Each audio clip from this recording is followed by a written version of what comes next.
Hello everybody and welcome back to the Linux Part 2 tutorial, Linux Commands Part 2 tutorial. Now, as you may see right here, I have two terminals open. One, I will just write the commands as we do them, and in the other one, I will put them in a text file. So I will open this commands.txt. You don't have to open this file, this is just for me so I know which commands I covered and which I didn't. And the other one, we will just test the commands in this one. So, before we begin, I just want to mention the command that we did in the previous video, which is the cd command. Now, you now know that it stands for change directory, and basically it just changes the directory to another directory from this terminal. Now, for example, let's say we want to go to the documents directory, we could just type here cd documents. But the question now is, if, for example, if you wanted to go one directory back, how do you do that? Well, there comes the simple command, which also starts with cd, but instead of typing here a directory, you can just here type two dots, which will basically lead you one directory back. So if I press enter right here, it will lead me back to the previous directory, to the root directory. As you can see right here, print working directory, we are again in the root, and if we type ls to list the current folders and files in this directory, we will once again see the documents right here. So, basically, just wanted to mention that you can change directory with the cd command, and you can also go one directory back. So, for example, if you had, let's say, a directory in the documents directory, I just created it with mkdir command. We also covered that in the previous video, stands for make directory. You can see that now in the documents directory we have another directory, which I basically called just directory. And also, let's go to that directory, and you can see that our current path right now is /documents/directory. Now, in order to go back two directories, you can just type here two times cd and then two dots, and then cd and then two dots. And now we are going to be back once again in the root directory. So, now that we got that out of the way, I'll just type it right here so I know I covered that command, and we will clear the screen for the next command. Now, this one is a simple command. For example, if you wanted to check out on which account are you currently, which most likely you will be on the root account, you can just type here command, which basically does what it says. It's who am I. The command basically just asks who is the current user of this terminal, and right now, as we can see, it is root. You can just read it from here. If you don't need to even write this command, you can just read it from this first word right here, which will most likely be root unless you have another account, which we will cover in some of the next videos, how to make another account, which could be useful because we do not want to run all our programs as a root user. It can be dangerous. So in another video we will cover how to make another user, which you could use for some potentially dangerous programs. So now I will just write it right here. This is not really that useful command, but in case you forget, or in case a user is named something differently than root, you can just check here with who am I command. Now there is a command that I used in the previous videos but never really explained what it does, and right now we will cover it. It's an important command, especially if you're running some of the programs or downloading the programs which are not executables, and you, for example, want to make them an executable so you can run them in your terminal. Now, in order to demonstrate this command, I will just go and make folder called programs. As we can see, it is right here, and I will change my directory into that program. Right now, I will basically just create a simple Python program. That simple Python program we will call, we can just call program.py. Doesn't really matter. And right here I'll just code a simple addition program. Just give me 1 second. It doesn't matter at the moment what am I doing, but We will be also covering Python later on. For example, enter first number. B will be, for example, enter second number. And C will equal A times B. Now this is simple to understand. We basically ask for an input for two numbers. We're just making an addition and storing it in C. And then we can basically just print that number, that C number, the result. So we'll just type here result equals to, and then plus string from C. I hope this works. It should probably work. So we have here a program called program.py. Now it is a Python program, but you might notice that if we try to run that program, and you do that by typing here dot and then slash and then the name of the program, you will notice that it won't work. It will say permission denied. Now, why is the permission denied? Well, if we use a command, let me just clear a screen right here.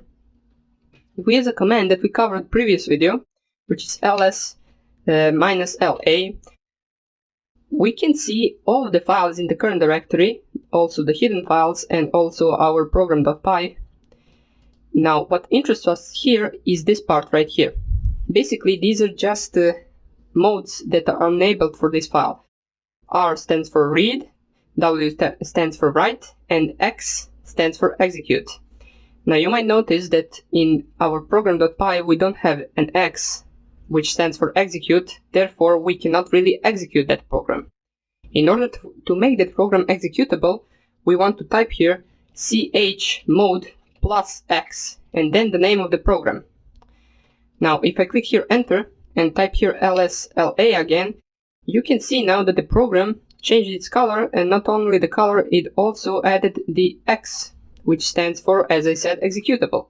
You can see the difference from here and from here, and that's how you can check if the program is executable or not. So now let's clear the screen. Now, if you wanted to, you can run the program.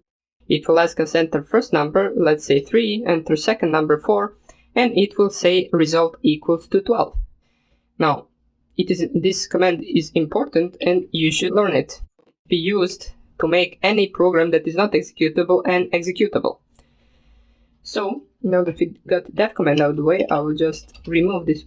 Well, actually, I will leave it right here. Maybe we will use it for another command, such as cat. Let's cover that command right now. Cat, basically, the command cat stands for, well, not stands for, it basically just prints out the contents of the file into our own terminal as an output. So if we type here cat and then the name of our file, for example, if you just type, it will just print out the code that we just typed, as you can see right here. It can be used so you don't really open the file in order to read it like this. You can just print it out in the terminal with cat command and it will just print out all the contents from the file. Now, that is not the main use of this command. Basically, the main use of this command would probably be in some of the bigger files where you just want to find a certain thing in them. Now, in order to demonstrate what I mean, we will combine the cat command with another command called grep. Now, basically what grep does is if you want to list, for example, a huge file with a bunch of words, and from that huge file you want to put aside all the words that contain, for example, password in them. Now, let me just demonstrate. Maybe it's easier if I demonstrate it. Now we will create in programs file another file which will be called words.txt, and here we will just type here a bunch of words and then 1, 2, 3 password, 1, 2, 3, then a bunch of words, and for example A, B, C, password X, for example, and then a bunch of other random stuff. Now if we save this file, ctrl-O to save, enter to save under that name, and ctrl-X to close, we can see that right here we have that words.txt file. Now, in order to see the contents of that file, as I said, we can type just cat words.txt, as I said, we can type just cat words.txt, and we will see all of those words. Now, here we can basically with our own eyes find all the words that contain password in them. But let's say, for example, that this file was much bigger with millions and millions of words. You couldn't possibly just go through all of those words and just find by yourself all of those all of those words that contain password in them. So what you want to do is combine the cat command with the grep command. How do we do that? Well, basically we just start off the same command, cat words.txt, and then we basically pipe the grep command. How do we pipe? Well, basically this straight line, just type it right here, and then you type here grep, and then the word that you want to be contained in the other words. So, for example, password in our case. Now, what this will do, it will list all the words that contain the word password in them. As we see, it only listed 2 words, which is ABC password X and 123 password 123. So, it is also a very important mix of 2 commands, which you will be using a lot. At least I am using it a lot in my case. So, let's continue with another command, which can be right now echo. Basically, echo, you can just use it to add, for example, a word into another file without opening it. So, for example, we want to add John as a word into file words.txt. So you just type echo John, and then this arrow that points to right, and then words.txt. As you can see, the command worked, and right now if we cat words.txt, it will only be John. Now, you might be asking, where did the other words go? Well, if you use the echo command, it will basically, how do I say that? It will rewrite the entire text file. So from those bunch of words, it basically deleted all of them and just put John in there. Now, if we use another word, let's say echo Jake into words.txt, and we cat once again words.txt in order to see, we can see that John is no longer there, it's only Jake. So let me just type here the echo command. One more thing you want to know, which I probably should have mentioned at the beginning, and it is really important, is this command right here, apt update, and one second, apt upgrade. Now, this basically is referring to your kernel Linux repositories, and it will basically just check for the updates from there, and in case there are some updates, it will download them, and you can install the updates with the apt upgrade command. Now, you want to run this command as you finish the installation of kernel Linux, but we will be doing that command in a next video because the apt upgrade command will take, after the installation, I believe about an hour in order to finish, because it will download just a bunch of other files and upgrade them, and I don't even know what not. It will just take a lot of time, that's what I know. So we will be doing that command at the end. So right now, if you, for example, want to check out the history of all of the commands you typed previously in this current session of terminal, you can just do that with the simple command which says history. And just print us right here all of the commands that I ran before. So, as you can see right here, these are all the commands that we ran before. It's not that useful, but you might need it sometime. I don't use it that much. Next command we want to do, let's say for example you want to copy the program.py file into another directory.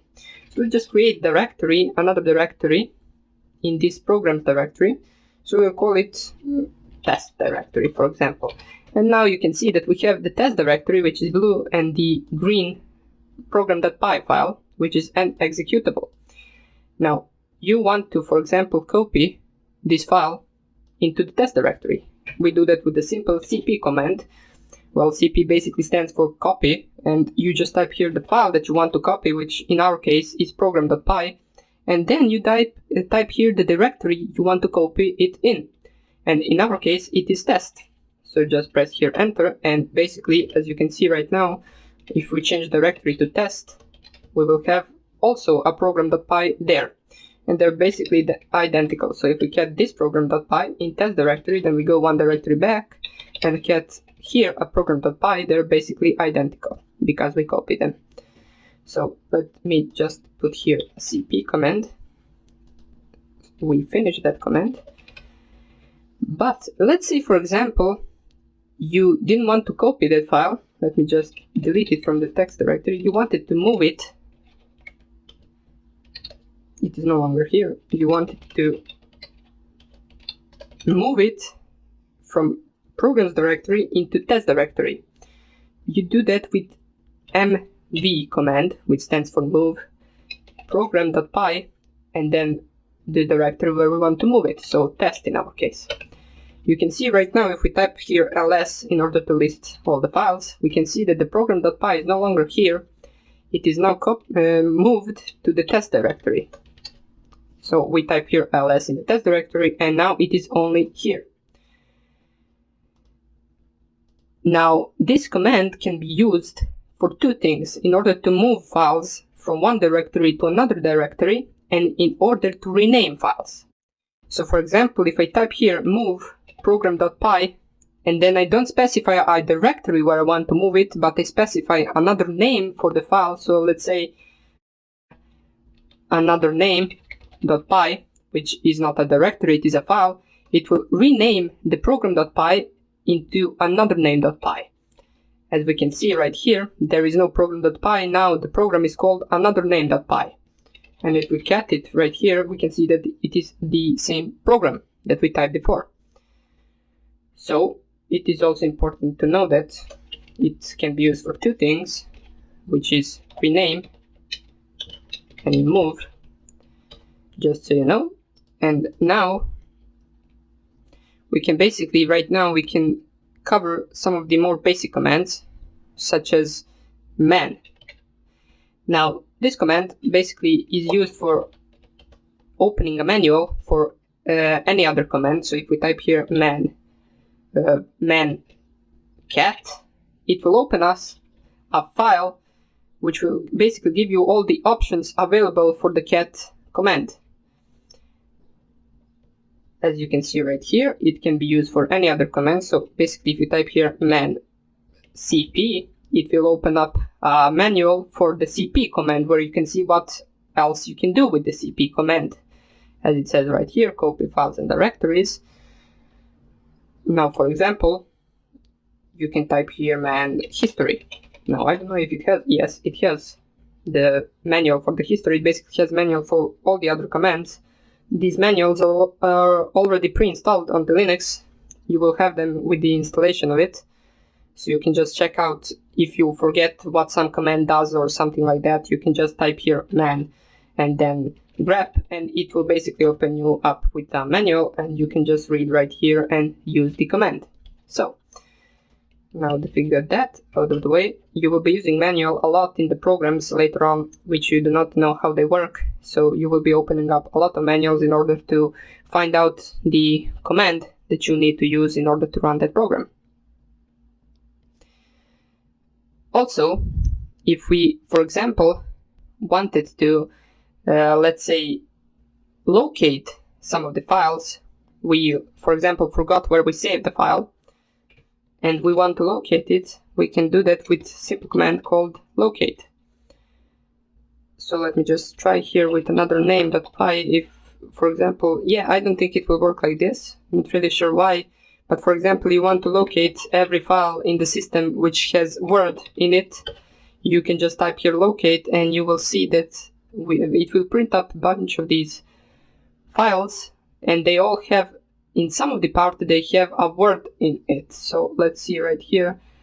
As you can see, this file has a word in it right here. So Kali minus pass word, and then something else, all of these files will have a word in it. So let's say you want to locate everything that has word list. It will also print out all the files that have word list in it. As you can see, word list, word list, word list, then word list.list, and so on and so on. So we covered that command as well. Now, this is about it for this tutorial, and in the next one we will cover some of the commands which are more towards the system that you're using. So for example, in order to check some of the system settings, you will be running the commands that I will show you in the next video, such as, for example, shutdown, ps, uname, restart, reboot, and so on and so on. ifconfig and a bunch of those network commands. So you should learn these. You should remember, like, these are some of the more important commands that you will be using all the time. And that's about it for this tutorial. I hope I see you in the next one. Bye.